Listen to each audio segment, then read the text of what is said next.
Muy buenas tardes o noches, ¿no? Cari, buenas noches. Buenas noches, Eli. Muy buenas noches a todos los que siempre nos acompañan a través de la pantalla de Unipe. Así es, el día de hoy, Cari, tenemos un tema bastante extenso y que va a dar mucho de qué hablar, ¿no? Aquí en Rompiendo Mi Silencio siempre tenemos estos temas que crean debate, que dan mucho de qué hablar, y es por eso que ponemos a su disposición ya nuestro número telefónico, el número de WhatsApp, para que ustedes se puedan comunicar con nosotros. El día de hoy tenemos especialistas que están sumamente preparadas para atendernos en esta hora. Todos aquellos que tengan alguna pregunta, alguna duda o quieran compartir con nosotros su historia, porque les aseguro que muchos de ustedes querrán compartir sus historias con nosotros. Y es que el día de hoy, Cari, el tema va mucho más allá de cualquier violencia, ¿no? Y es que la violencia intrafamiliar o violencia doméstica no siempre es física. Existen muchas conductas que un abusador puede realizar para tener control sobre su víctima. Una de ellas es controlar su dinero, así como el restringirle el uso de recursos económicos. Uy, muy cierto. Y el abusador suele muchas veces prohibir que la víctima trabaje.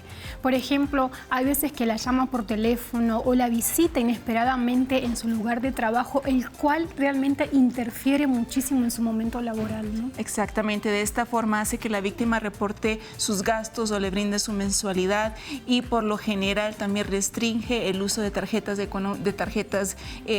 crédito y de todo el ingreso que esta persona pueda tener. Exactamente, y esta violencia no para ahí, muchas veces escala un poco más, ¿no? Se generan otro tipo de violencias en torno a esta violencia económica, ¿no? Exactamente, es por eso que el día de hoy estaremos hablando precisamente de esa violencia, la violencia económica que sufren no solamente las mujeres, sino también los hombres y también los niños. Exactamente. No nos vamos a concentrar solamente en las mujeres el día de hoy, porque sabemos que hay muchos hombres allá afuera que también pasan por esta situación, ¿no? Donde se les exige más de lo que pueden dar. Y bueno, es por eso que hoy decimos que el programa va a causar debate y muchas opiniones. Muchísimas opiniones encontradísimas.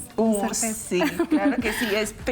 Espero ver sus preguntas, sus opiniones acerca del tema mientras lo vamos desarrollando, porque sí, el día de hoy también tenemos una sobreviviente que nos va a estar contando su historia y todo lo que ella pasó y cómo es que ella sufrió la violencia económica. Así que vamos a ver este informe y ya regresamos con todos ustedes.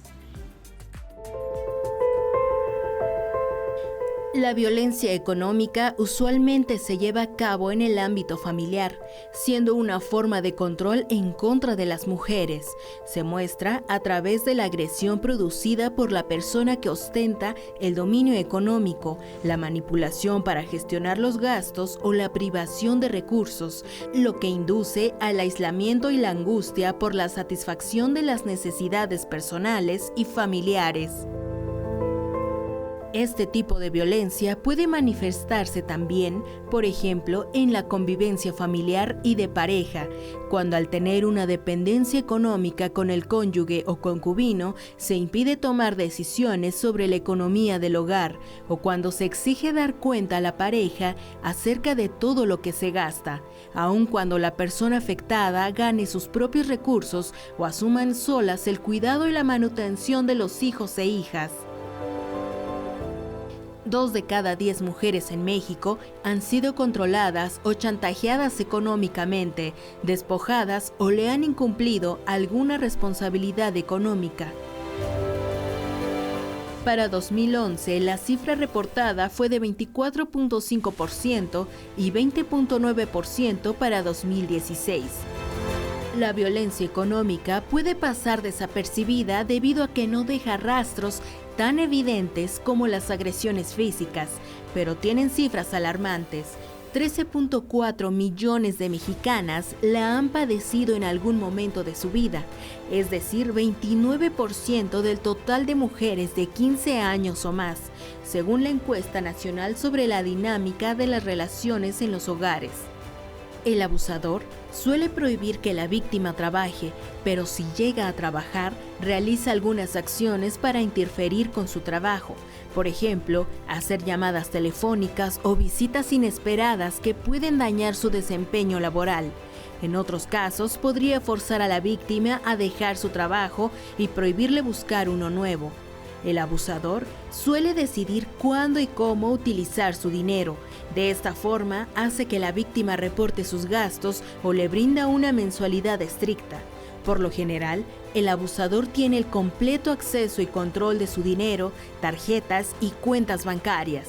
De la misma forma, forza a que las propiedades o pertenencias estén a su nombre. La consecuencia principal de la violencia económica es impedir que la víctima se pueda alejar de la relación abusiva. Al no ser autosuficiente económicamente, se ve enfrentada a distintas barreras al querer terminar con la relación. Además, estos problemas financieros pueden traer problemas en la salud de la víctima por el estrés constante al que está expuesta. También está relacionado a mayores probabilidades de experimentar depresión y ansiedad. Por último, este tipo de violencia puede escalar y llevar a otros tipos de abuso. Las investigaciones muestran que gran parte de las víctimas de violencia física también sufren de violencia económica. Y bien, ya estamos de regreso con todos ustedes y tenemos aquí en la sala a Blanca Amador, nuestra sobreviviente, a la licenciada Sheila del Ángel, maestrante en criminología, y a la licenciada en Derecho María Guadalupe Solís Jiménez. Muchísimas gracias a las tres por estar aquí con nosotros el día de hoy. Y para empezar, quisiéramos, por ejemplo, licenciada Sheila, comenzar por entender lo que es la violencia económica. ¿A qué nos referimos cuando hablamos de violencia económica? La violencia económica está contenida dentro de la Ley General de Acceso a las Mujeres a una Vida Libre de Violencia. La violencia económica es muy importante que se identifique, que se aterrice, porque afecta la supervivencia de las mujeres o de la persona que lo está viviendo. La violencia económica, pues obviamente va afectando el desarrollo de quien depende económicamente de alguien más o quien no puede sobresalir. El 99% de las mujeres no tienen recursos, no tienen una estabilidad, ¿no? ¿Por qué? Porque vivimos en una situación donde hay una estructura sistemática que históricamente nos ha alejado de saber qué hacer con el dinero, de dominar el dinero, de depender, porque nos han arrojado a ciertas actividades como es el hogar, como es el cuidado, como es estar a merced a veces por una construcción de amor romántico, de que la pareja sea la que aporte, y entonces cuando hay algún tipo de conflicto o ya otras violencias, que el mayor grado de violencia que viven las mujeres es psicológico y sigue inmediatamente, casualmente, el económico, ¿no? Te violento psicológicamente, inmediatamente te restrinjo de tu posibilidad de tomar decisiones propias. Es como que uno va de la mano del otro. Exacto. O no existe uno sin existir el otro. Exacto, porque ya permitimos violencia psicológica, entonces ahí entra la violencia económica. Ya me toleraste algunas violencias, ahora te voy restringiendo, limitando, te chantajeo, te manipulo, para que tú no tomes tus decisiones, para que siempre dependas qué hacer de comer, para que siempre dependas de tomar decisiones para que tú puedas progresar, no sé, a nivel profesional, a nivel de desarrollo personal, y estés todo el tiempo impedida, ¿no? Entonces, tú dependes de mí, tú no tomas las decisiones, o a nivel internacional, pues las mujeres no pueden lograr tener una jerarquía de posiciones, ¿no? Porque se tiene la idea, mala idea, de que las mujeres no pueden conseguir lugares de poder, ¿no? No lo saben hacer, no saben administrar el dinero. Y claro, históricamente tenemos siglos donde en lugar de tener adquisición, pues hemos sido pues violentadas o de alguna manera preocupadas por sobrevivir, ¿no? Entonces, este es el histórico que tenemos, que en día pues se observa en esta dependencia, ¿no? Y esa vulnerabilidad. Una persona que es dependiente económica es inmediatamente vulnerable, ¿no? Entonces, eso es algo que tenemos que ir identificando. Y no solamente por la pareja, sino también por los familiares de la pareja o propios, ¿no? Los hijos, los hermanos, el dar por hecho que como está la persona que aporta, que también es la otra cara de la moneda, pues tienes que darme el dinero porque soy tu hija, porque soy tu hijo, porque soy tu hermana, y como yo tengo a lo mejor alguna situación de salud, pues entonces yo quiero imponerme sobre ti a través de la violencia psicológica, la manipulación, el chantaje. Entonces, págame, cómprame, haz tus gastos en mí, porque yo ya tengo aquí un manejo psicológico, ¿no? Entonces, es muy importante, van justo de la mano. Wow, muy fuerte, ¿no? Y muy interesante. Ahora, abogada, legalmente, ¿cómo se define o cómo se identifica la violencia económica en una persona? Pues como ya lo indicó la maestra, está descrita en la Ley General de Acceso de las Mujeres a una Vida Libre de Violencia, y a su vez en cada entidad federativa, en la ley particular de cada entidad federativa. Hay códigos penales que, como les he venido platicando un poquito en espacios que ya me han permitido, hay entidades federativas que van tipificando de poco a poco específicamente estas modalidades, porque en efecto, de forma muy general, pues la denominamos violencia familiar o violencia intrafamiliar, aún así se encuentra en algunas legislaciones y está tipificada en los códigos penales, es decir, es un delito, las diversas formas en las cuales se ejerce la violencia. Y como ya también les he comentado, y bueno, lo vuelvo a considerar porque siempre es oportuno, hay dos convenciones internacionales muy importantes, que está la convención que precisamente apenas el pasado lunes se conmemoró pues esta aprobación en la ONU, que es la CEDAW por sus siglas en inglés, pero es la convención para tratar de eliminar la discriminación hacia la mujer, que es lo que nos decía la maestra, todo este tema de discriminación, de no permitirnos el tener el acceso a ser autónomas, a ser independientes y poder ejercer nuestras decisiones en relación a la parte de poder tener un crecimiento económico o personal a través de poder tener este desenvolvimiento. Esa es una, y hay otra convención de carácter, decimos, de protección de derechos humanos a nivel regional de la OEA, de la Organización de los Estados Americanos, que se denomina la Convención Belet do Pará.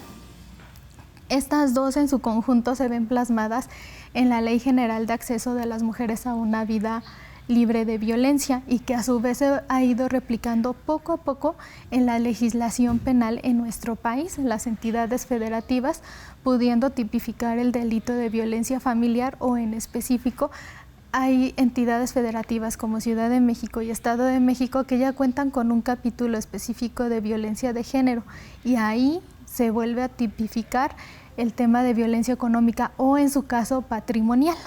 La finalidad, ya sea de violencia económica o violencia patrimonial, como bien lo indicó y lo comparto en lo absoluto con la maestra, es el perjuicio, el daño, el menoscabo a la supervivencia de los medios económicos para las personas que son dependientes económicamente. Y en esto, en el caso de violencia patrimonial, incluye el tema de la pensión alimenticia. Entonces, demandar pensión alimenticia es que tenemos todos los seres humanos, porque todos tenemos derecho a la supervivencia. Y en particular, pues los niños y las mujeres y los adultos mayores, así en cada rubro de lo que nos va atravesando como personas vulnerables, tenemos derecho a demandar una pensión alimenticia. Wow, no, algo que no sabíamos, y yo creo que la mayoría de la población no conoce de esas leyes y de esos derechos que cada uno de los seres humanos tenemos, ¿no? Importante información. Ahora también tenemos el testimonio de Blanca. Solo para que ustedes se den una idea, su pareja no la dejaba trabajar. Tuvieron que vivir bajo la dependencia de su familia. Él solamente trabajaba. La cantidad de gasto que le daba quincenalmente para ella, para él, para sus hijos, sinceramente era una cantidad de chiste. Realmente. Con ese dinero uno lo piensa y ni un día. No les voy a decir la cantidad porque no les voy a dar el spoiler de la historia. Regresando de esta pausa vamos a conocer su historia a fondo, pero solo con comentarles la cantidad que le daba quincenalmente para que ella tuviese que proveer todos los gastos del hogar, tanto para él como para sus hijos como para ella. Es una cantidad que al ustedes conocerlo, ustedes van a decir, ¿cómo? ¿Cuándo? ¿Cómo se hace para vivir con esa cantidad, no? Sigo aquí leyendo y cada cosa que esta mujer ha pasado en su vida y que muchos de ustedes también han pasado, me imagino que sí, y es por eso que vamos a conocer su historia después de esta pausa. Ya dejamos a su disposición nuestro número telefónico, nuestro número de WhatsApp 5586645200. Vamos a esta pausa y regresamos con la historia.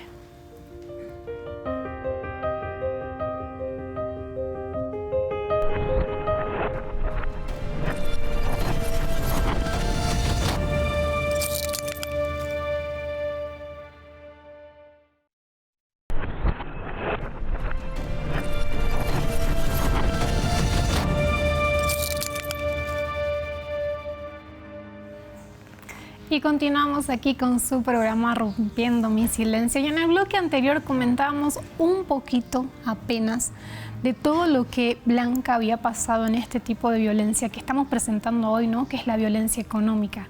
Pero vamos a dejarte hablar, Blanca, que nos cuente un poquito más tu comienzo, cómo comenzó todo este tipo de violencia. Bueno, empezó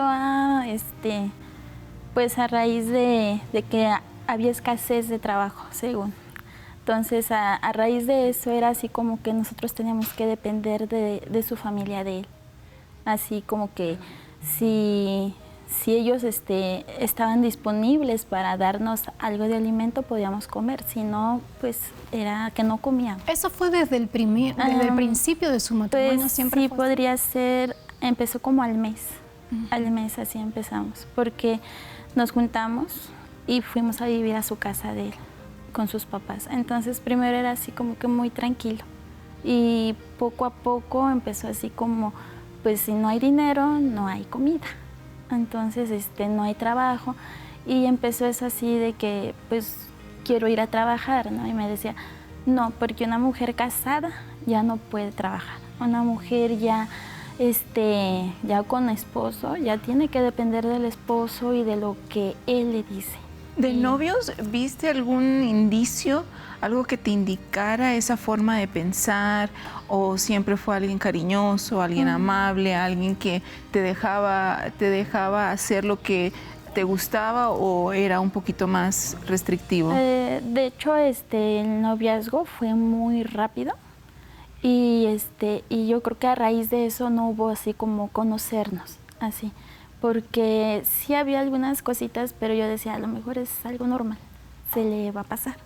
Y luego su mamá decía, es que cuando recién se juntan siempre quieren estar juntos, ¿no? Entonces, entre más va pasando los días y él ya va a agarrar su paso, se va a ir a trabajar, pero era así como que la mamá lo consentía mucho y como que allí la mal era yo. Como que si yo le decía a él, trabaja, era así como que tú no eres la mamá, tú no lo debes de mandar. Él te debe de mandar y yo, como yo aporto, decía la señora, yo aporto para que ustedes coman, entonces dependen de mí. Entonces prácticamente pues así empezamos, ¿no? Así como que si comíamos era porque sus papás nos daban, si no, no había. Y cuando llegaba él a trabajar, era todo el dinero hacia su mamá, hacia él. ¿Mientras eran novios él trabajaba? Sí. Sí, todo el tiempo trabajó. Los dos, sí. Ah, ok. Ajá, trabajábamos. Entonces, por eso es que yo le decía, pues tú me conociste trabajando, ¿no? Entonces, ¿puedo seguir trabajando? Me decía, no, porque ya estás casada, ya estás conmigo y ya tienes que depender de mí. Entonces, decía, después con el tiempo. Pero, pues, fue pronto. Pues estás casada, tienes que depender de mí, pero igual no podías depender de él porque no traía nada a casa. Exacto. Licenciada, mientras ella está hablando, la escucho, reacciona. Cuéntenos un poquito. Bueno, pues es que el amor romántico tiene mucho que ver en todo esto, ¿no? Esta parte en la que se va asimilando y se va haciendo como ese contrato con la pareja, en la que ella pues dice, yo estoy trabajando, ¿no? Y él asume que por enseñanzas de sus papás, de sus abuelos y obviamente de toda la parte histórica del sistema y las estructuras, él tiene que reproducir ese papel. Lo interesante también es que él, pues, dependía de la mamá, ¿no? Finalmente. Entonces, hay que reconocer que la violencia es un ejercicio de poder, ¿no? Entonces, quien tiene el poder, aquí identifico, era la mamá y era él, ¿no? Entonces, restrinjo, pero de una manera yo creo que no lo dijeron brusco, lo fueron diciendo poco a poco. Y es bien importante esos detalles, como comenta, irlos identificando, ¿no? No los justifiquemos, que no los normalicemos, porque entonces pareciera que le damos la puerta abierta o le ponemos como la carpeta roja a todas las demás violencias y a su desfile de violencias, ¿no? Entonces, pues puedo ir entendiendo, ¿no? Lo complejo que es y que muchas veces por esa idea de amor romántico creemos que está bien, que he escuchado muchas amigas, muchas mujeres que, pues yo quiero que me mantenga, ¿no? Ok, pues sí estaría padre, pero ¿a qué costo, no? A costo de la libertad, muchas veces de la dignidad, muchas veces de la autonomía. Entonces, a veces sale más caro, ¿no? El ir perdiendo toda esta imagen o ese imaginario de ese amor que en realidad no existe y que simplemente es una faceta, ¿no? De la violencia, ¿no? Ese maquillaje. Es que muchas veces se encuentra esto de, ok, te mantengo, pero ¿qué das a cambio? ¿No? Y qué das a cambio es como usted menciona, muchas veces la libertad, la autonomía, el hecho de ser una persona independiente. Claro, ok, yo estoy pagando, entonces yo decido que hay que comer, yo te invito a cenar, pero pues yo decido que comes porque pues yo soy quien pago, te voy restringiendo y yo voy decidiendo qué haces, ¿no? Como si fuéramos alguien que nos han comprado, ¿no? Y pueda decidir sobre de nosotros o de nosotras, ¿no? Entonces, todas las personas, el principio universal es la dignidad, ¿no? Y eso no es como que quita y pon, no es como yo aporto más, ahora tú humíllate, ¿no? Es simplemente mantenerla. Y que alguien quiera aportar más o tenga más beneficios tiene que ver con mucha comunicación, pero pues él daba por sentado que ya tenía que dominar. Entonces, ahí sí vemos un ejercicio de poder. Y desafortunadamente cuando hay ejercicio de poder y no hay empatía, y no hay comunicación asertiva y comunicación no violenta, pues entonces empezamos a abrirle la carpeta, ¿no? Para que empiecen a desfilar otras violencias. Licenciada, ¿y ese poder se genera porque la persona lo hace? ¿Por qué? Porque ahora estamos viendo el caso de ella, ¿no? Y en su caso, quien ejercía el poder era el hombre. Pero sabemos de muchos casos donde también quien lo ejerce es la mujer. Claro. Pero ¿por qué se ejerce ese poder? ¿Qué pasa así en la persona realmente? Todas las personas tenemos necesidades, ¿no? A satisfacer, básicas, ¿no? De sueño, de alimentación. Recordemos que a veces las peleas más fuertes registradas han sido cuando no hemos comido, entonces, pero también hay otras necesidades, ¿no? De afecto, de apoyo, de escucha. Entonces, cuando yo puedo decir mi necesidad y la otra persona la entiende, excelente. Si yo digo, ¿sabes qué? No me gusta que me hagas comentarios acerca de mi aspecto físico, por ejemplo, y la otra persona lo omite y lo continúa haciendo, ahí hay un ejercicio de poder. Yo estoy imponiéndome porque se me hace chistoso, porque yo quiero dominar, ¿no? Entonces, en ese ejercicio, pues hay ciertas como derechos, inclusive los derechos humanos, que pueden ser afectados, ¿no? Pero es como una escala, hagan de cuenta que tienes una cazuela con agua caliente hirviendo, echas una ranita, inmediatamente sale, ¿no? Pero ¿qué pasa si pones una cazuelita con agua fría y la vas entibiando y entonces vas adormeciendo a esa ranita a un punto en el que ya quiere salir de ahí, pero ya está tan desgastada que ya es muy complejo, ¿no? Los procesos cerebrales también son muy complejos porque en el primer nivel de estrés ya hay una afectación neurológica, ¿no? Ya hay una afectación cerebral porque estamos en modo supervivencia. Entonces, todo lo demás, no sé si les ha pasado, pero a veces estamos en una discusión, se nos pasa el tiempo y le hubiera dicho esto a esta persona. ¿Qué pasa? Pues nos bloqueamos. Si todo el tiempo estamos bloqueadas o bloqueados, pues no vamos a poder defendernos, no vamos a poder analizar qué nos está pasando, porque la persona violentadora continúa haciendo ese ejercicio. Entonces, pues quedamos atrapados como esta ranita, ¿no? O incluso responder explosivamente también, ¿no? Eso también es un bloqueo, el hecho de que no tengas la capacidad de esperar, dejar pasar y no responder de la misma manera, porque como usted lo dice, ¿no? Ay, le hubiera contestado esto, sí. Pero también se piensa, ay, no hubiera reaccionado de esta manera.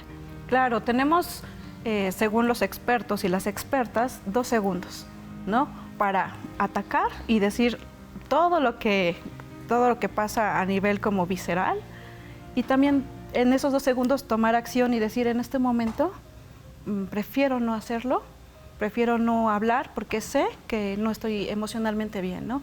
Pero pues eso tiene que ver con hacernos responsables, eso tiene que ver con la empatía y sobre todo algo bien importante, el amor empieza desde el cuidado a ti misma, a ti mismo, y si yo me sé cuidar, pues voy a poder cuidar a la otra persona, ¿no? Todo lo demás pues es lo que en las películas y ciencia ficción le llaman amor romántico. El amor no es que lo pueda todo y lo aguante todo, ¿no? Eso es codependencia. Y la violencia económica requiere de codependencia. Bien, importante información. Ahora tenemos un reportaje de Natalia Alcocer. Quizás ustedes ya vieron esta nota, pero es muy importante recordar cómo esta persona sufrió violencia económica y regresando vamos a seguir platicando aquí con nuestra sobreviviente. Vamos a verlo. Tengo muchísimo miedo. No quiero ser parte de las estadísticas. Juro que he hecho todo perfecto. Juro que he confiado en el sistema, juro que confío que el bien va a triunfar. Pero tengo muchísimo miedo. Pero ya hoy me cansé. Ya hoy estoy cansada. Y voy a hacer esto por mis hijas. Porque quiero que dejen de vivir lo que están viviendo. Quiero que dejen de tener violencia en su vida. Porque si me salí de donde me salí fue para buscar tener paz.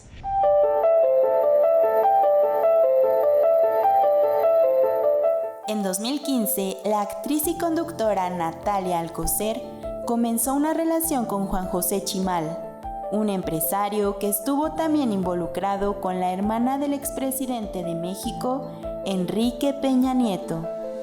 De esta unión nacieron las 2 hijas menores de Natalia y en el 2020 la pareja se separó. Al año siguiente, Alcocer denunció que fue víctima de violencia.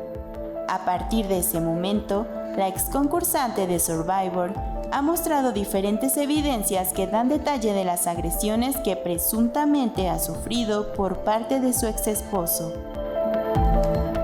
Mi violentador se llama Juan José Chimal Velasco. Hoy le pongo nombre y apellido y cara.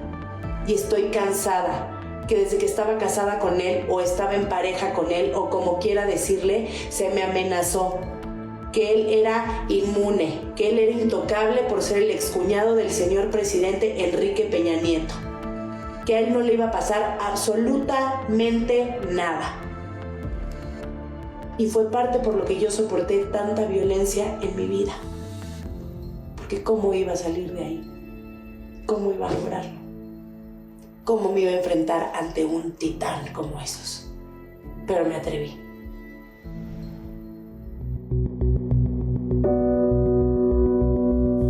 Compartió un video de una cámara de seguridad en la que se observa a un hombre agrediéndola físicamente. Asimismo, también mostró un audio donde aparentemente su exesposo la insulta. Y publicó las fotos en las que se nota su rostro y sus brazos con hematomas y otras lesiones. Natalia ha denunciado las distintas formas de violencia de las que ha sido víctima por parte de Juan José Chimal. Y a pesar de ya no seguir juntos, la violencia continúa. Ante la juez Luz de García Morales Reyes, volvió a suceder. Me volví a sentir totalmente impotente, totalmente desprotegida por un sistema donde están los videos, donde el señor está imputado, donde el señor no puede salir del país porque está imputado como agresor, me violentó. Y aún así, con pruebas de chiste que presentó para salir el puente del 15 de septiembre, un mail, boletos de avión, donde no está el nombre de la gente que se supone que va a trabajar, donde se presenta una colonoscopía por un doctor que no tiene cédula profesional y aparte es su excuñado, el esposo de su hermana, la juez tomó la decisión de dejarlo salir. Cuando yo lo único que alegaba es que cómo se podía permitir que él saliera a un viaje de trabajo que parecía más de placer, mientras mis hijas seguían viviendo la violencia económica que hasta el día de hoy el Señor ejerce contra mí, contra mis hijas. Lo único que pido es paz. No quiero un peso. Quiero que este señor esté en la cárcel. Quiero que deje a mis hijas tranquilas. Quiero que mis hijas puedan tener una vida normal. Yo trabajo, no tengo miedo a trabajar. No me duele gastar un peso en mis hijas. Ni uno. Pero la fiscalía y el sistema que se supone que nos tiene que cuidar, no lo hace. Al parecer tengo que llegar muerta o desfigurada para que sea un asunto grave, para que al señor lo metan a la cárcel. Porque con 31,000 pesos al señor se le otorga el perdón y sigue en la calle. La violencia económica puede ser muy perjudicial y dejar a las víctimas en una posición de vulnerabilidad extrema. A menudo, las víctimas pueden tener dificultades para denunciarla, debido a su dependencia financiera o a la falta de recursos para independizarse.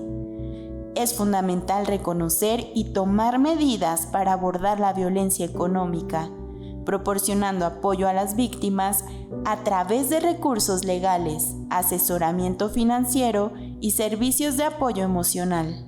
Además, la concienciación pública y la educación son clave para prevenir y combatir este tipo de abuso.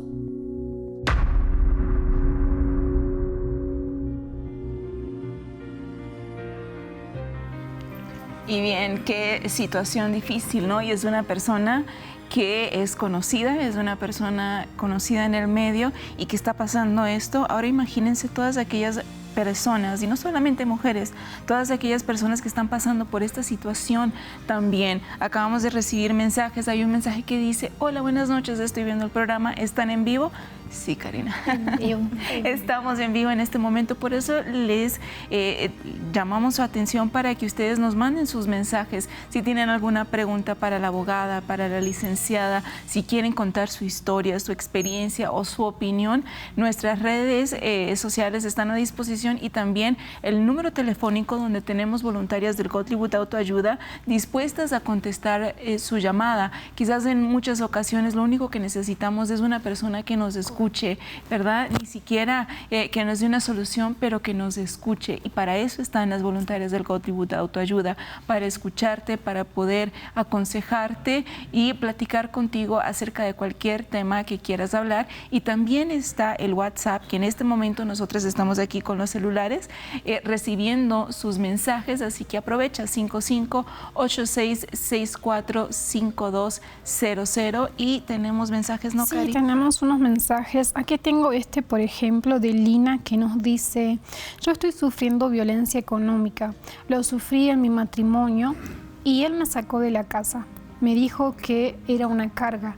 Y ahora que pago todos mis gastos y los de la niña, que es su hija, él no quiere aportar la cuota alimentaria. ¿Qué debo hacer? Yo creo que este es para la abogada, ¿no? Sí, pues tiene que solicitar su pensión alimenticia. Hay, digamos, como dos formas de hacerlo.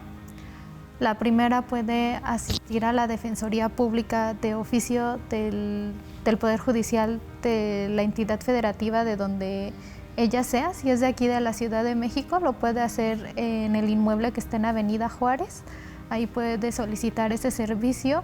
Y si solo es un tema de pensión alimenticia, se puede hacer, se denomina procedimiento de pensión alimenticia por comparecencia. Es decir, que solo basta acreditar el vínculo familiar o parentesco, llevando su acta de nacimiento de su hija y manifestar si es matrimonio o es su concubina, e inmediatamente en el mismo juzgado le hacen una entrevista y se inicia el procedimiento. Es una forma pues muy noble de iniciarlo, porque solo basta con ir y solicitarlo y acreditar el vínculo, y el Estado está obligado a proveer este servicio como parte de este derecho de acceso a la justicia.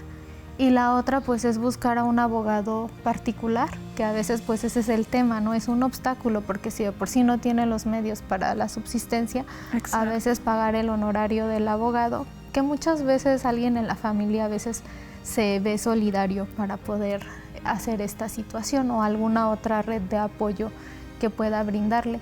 Pero si es aquí en la Ciudad de México, esa es una manera. Si es en el Estado de México, también hay oficinas en cada región judicial. Hay oficinas del Instituto de la Defensoría de Oficio. Está la línea de InMujeres, la línea sin violencia de InMujeres. Y estas instancias le dan el asesoramiento. En el Estado de México hay otro mecanismo que se denomina espacios naranja. En estos espacios naranja le pueden brindar la orientación, la asesoría y, en el caso de así requerirlo, pues un patrocinio legal. O sea, las canalizan al final del día al Instituto de la Defensoría Pública, pero el medio, el mecanismo es asistir a estos espacios naranjas, o desde vía telefónica en la línea sin violencia. Es un número de 01800, o incluso quien pueden llamar desde el 911 y las canalizan a la línea sin violencia. Esta es una forma para poderlo hacer. La otra es buscar pues un abogado particular con quien les hace una demanda escrita para iniciar un procedimiento de petición de pensión alimenticia, y ya si también lo requirieran, pues de guarda y custodia. Bien, tengo aquí, otros 2 mensajes, y como les decíamos al inicio de la programación, el programa de Rompiendo mi Silencio está para todas las personas y recibimos todas las opiniones, y no censuramos opiniones que no compartamos o nada de eso, no, porque yo creo que Rompiendo mi Silencio es para eso, ¿no? Para exponer el pensamiento de cada quien. Y por ejemplo, tengo un mensaje aquí, miren, se me perdió casualmente. No, ya lo encontré. Dice, es de un hombre y es anónimo. Dice, yo me parto el lomo trabajando y con mi sueldo debo mantener una familia. Y si no dejo que la fulana haga lo que quiera con el dinero, es violencia. ¿Por qué no trabaja para que con su dinero se dé sus gustos personales? Vemos aquí que ya hay un problema, ¿no? En esta familia, un conflicto. Ahora, él dice, yo trabajo para mantener a toda la familia, y si no le doy el dinero que ella quiere, ya es considerado violencia. ¿En qué momento se cruza esa línea? O sea, entendamos, ¿no? Que él está diciendo, yo doy lo que tengo, lo que puedo por mi familia, pero ella quiere más. ¿En qué momento se cruza esa línea de, esto ya no es violencia, simplemente ya no se puede? ¿Y cómo legalmente también se puede afrontar esa situación? Pues en el tema de violencia es importante ir identificándola. Por eso las criminólogas feministas observamos el fenómeno de la violencia, porque muchas veces, hay que reconocerlo, también muchas mujeres son agresoras. Tenemos mucha capacidad también para violentar. Entonces, a veces se tergiversa, y entonces muchos hombres piensan que ya ahora el sistema está en contra de ellos, porque no saben o no conocen los mecanismos y qué sí es violencia y qué no, ¿no? Entonces, todo acto de poder que se genera de una persona a otra o a otro grupo de personas, que es obviamente con la intención, no es te humillo sin querer, ¿no? O sea, es con una intención, que muchas veces es recurrente y que tiene un objetivo. El objetivo es causar un daño, ¿no? Y entonces podemos ir analizando qué cosas sí son violencia y qué cosas no. Entonces, si él está cubriendo esta partida, es importante también observar, está cubriendo la parte económica. Habrá que checar que, como cuando somos padres o madres, no solamente la parte económica es importante, también hay que estar presentes, también hay que tener cuidados, también hay que tener atenciones. saber cuál es el monstruo de los hijos, ¿no? Que les da miedo, saber muchas más cosas que solamente aportar. Entonces, habría que checar como el tema muy integral y muy específico para ver en qué momento podemos ya estar rayando en afectar la dignidad, la integridad psicológica, económica, o todo lo que se supone que debe estar protegido para cualquier persona, ¿no? Ahí sí estamos hablando de violencia. Y muchas mujeres, desafortunadamente, ¿verdad?, buscan el medio y el sistema a veces pues para beneficiarse, ¿no? Hay que hablarlo, hay que decirlo porque es un hecho, pero también existe la otra parte, ¿no? La otra cara de la moneda. Habría que checar el caso particular, porque a lo mejor yo puedo estar sintiendo que estoy siendo afectado, pero a lo mejor no es así. Entonces habría que evaluar su caso en particular. No, yo sobre este tema tengo más preguntas, pero si seguimos aquí, no vamos a conocer acá la historia de Blanca. Ahora, Blanca, te encuentras en esta situación de que fue poquito a poquito, ¿no? Sí. De a poquitos, bueno, no, amor, no vas a trabajar todavía, más adelante. No, aquí está con mi familia nos proporciona lo que necesitamos. Y tú en ese momento estabas bien con aquello, ¿no? Como que lo aceptabas. ¿En qué momento fue que tú dijiste, no, algo aquí no anda bien? Cuando nació mi bebé. Más bien, unos 2 meses antes de que naciera mi bebé, él empezó a gritar, pero ya era más, porque empezó poquito, ¿no? Poquito a poquito. Pero empezó a gritar, empezó a empujarme, así como, ay, perdón, es que no te vi. O perdón, así por cositas así, pero eran empujones, ¿no? O empezó a gritar más, pero ya con alguna cachetada. Empezó a ver lo de la ropa, porque decía, no, ya tú ya estás conmigo, ya estás embarazada y te tienes que poner la ropa que yo te digo. Entonces era así como que él me compraba la ropa y yo la tenía que usar sí o sí, porque la ropa que yo tenía toda me la tiró. Toda se fue a la basura y dijo, ahora te pones esta. Y vas a ser como las mujeres ya casadas que ya tienen hijos. Entonces empezó más, ¿no? Así. Entonces nace mi bebé, pero todavía dependíamos de sus papás, porque él trabajaba, pero lo poco que trabajaba se lo daba a su mamá. Entonces empezó el maltrato hacia el bebé, porque él nace y todo en ese momento no lo probé mis papás para el bebé, porque mi niño no tenía ropa, no tenía nada. Entonces todo no lo probé mis papás, pero seguíamos en su casa de él.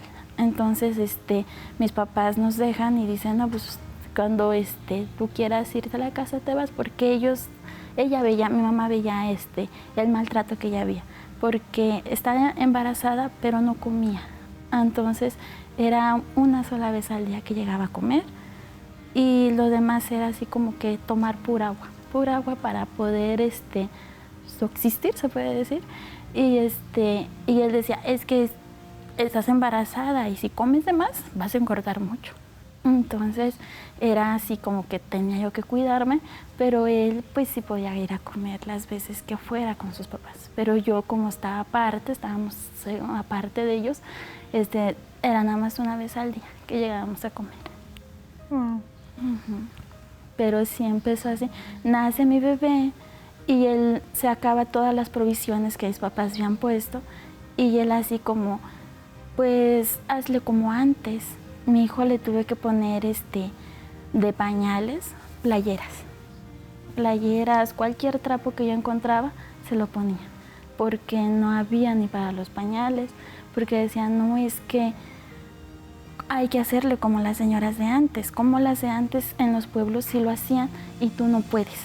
Entonces ahí empezó así, tú no puedes, tú no eres mujer, y su mamá así como, ¿por qué te juntas con mi hijo si no puedes llevar una familia? Entonces cuando yo le decía a él, porque ya yo empecé así como dije, pero ¿cómo no? O sea, tengo que reaccionar de una forma. Entonces yo le decía, es que vámonos a otro lado, tú y yo, con nuestro bebé, nos ponemos a trabajar los dos. Y él decía, no, porque tú ya tienes al niño y tú tienes que hacer lo que yo te diga. Además, en los pueblos, así es. Y siempre metían como que en los pueblos. Decían ellos, es que como tú eres de la ciudad, no comprendes las cosas de los pueblos. Pero estábamos en el Estado de México. Entonces, yo no entendía eso, ¿no? Yo decía, pues al menos pues yo he visto gente de pueblo, pero pues sí tienen las bases económicas, ¿no? Y sobre todo con sus hijos. Entonces, empezábamos así, como que él me decía algo y yo empezaba como a contestarle. Y si yo le contestaba, empezaban los golpes. Empezó una cachetada, empujones, como fue cesárea, tenía como 15 días, él me aventó y se me abrió la cesárea. Entonces, a raíz de eso, me decía, no puedes ir al doctor. Me quedé así. ¿Cómo? ¿Pero por qué no podías ir al doctor? Porque no me podía estar revisando un hombre, porque empezaron más los celos, porque decían, no, es que te va a revisar un hombre. Si es una mujer, sí, pero si es un hombre, no, porque te va a estar viendo el cuerpo. Entonces empezó así, más con ese maltrato y empezar con más golpes, ¿no? Y hacia el bebé, porque él decía, yo quiero mucho a mi niño, pero yo no veía ese amor hacia el bebé. Bien. Tenemos que ir a un corte comercial, pero regresando vamos a conocer más de la historia de Blanca. Ya volvemos.